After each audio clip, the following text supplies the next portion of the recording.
நான் தொடர்ச்சியாக என்னுடைய எல்லா பேட்டிகளும் என்னுடைய எல்லா காணொலிகளையும் 2 விஷயத்தை சொல்லிட்டு வரேன். சுட்டிக்காட்டுவதற்கு ஒரு பிழை கூட இல்லாத ஆட்சி இந்த ஆட்சி என்று யாரேனும் சொல்வார்களே என்று சொன்னால் அதை முதலமைச்சர் ஸ்டாலின் கூட ஏற்றுக்கொள்ள மாட்டார். சரி, நான் தெளிவாக குறைகள் இல்லாத ஆட்சி எதுவும் இல்லை. போதாமைகள் இருக்கின்றன, குறைபாடுகள் இருக்கின்றன, அதில் மாற்று கருத்து இல்லை. திட்டங்களாக நான் கடந்த சைதாப்பேட்டை பொதுக்கூட்டத்தில் கூட ஒரு 50 திட்டங்களை அடிக்கிறேன். 50 திட்டங்கள், 1 2 இல்லை 50 திட்டங்கள் எடுக்கிறேன். நீங்கள் மீண்டும் கேட்பதால் குறிப்பிட்டு சிலவற்றை நான் சொல்கிறேன். மிக குறிப்பாக பலரும் அறியப்படாத திட்டங்களை சொல்கிறேன். எல்லோரும் சொல்கிற திட்டங்களை கூட நான் சொல்ல, பலரும் அறியப்படாத திட்டங்களை சொல்கிறேன்.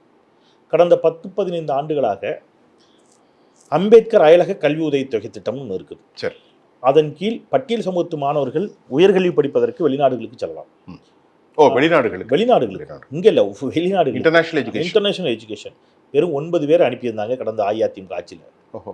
ஆனால் இந்த ஓராண்டு, கடந்த ஆண்டு மட்டும் அனுப்பியவருடைய எண்ணிக்கை 173. இது என்னுடைய கருத்தல்ல. விடுதலை சிறுத்தைகள் கட்சியினுடைய சட்டமன்ற உறுப்பினர் சிந்தனை செல்வன் சட்டமன்றத்தில் பதிவு செய்கிறார் ஆதாரங்களோடு. அப்போ இது ஒரு திட்டம்.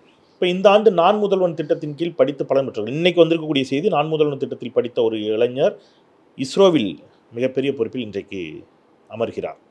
ஸோ அவர் இஸ்ரோவுக்குள்ளே போகிறார்.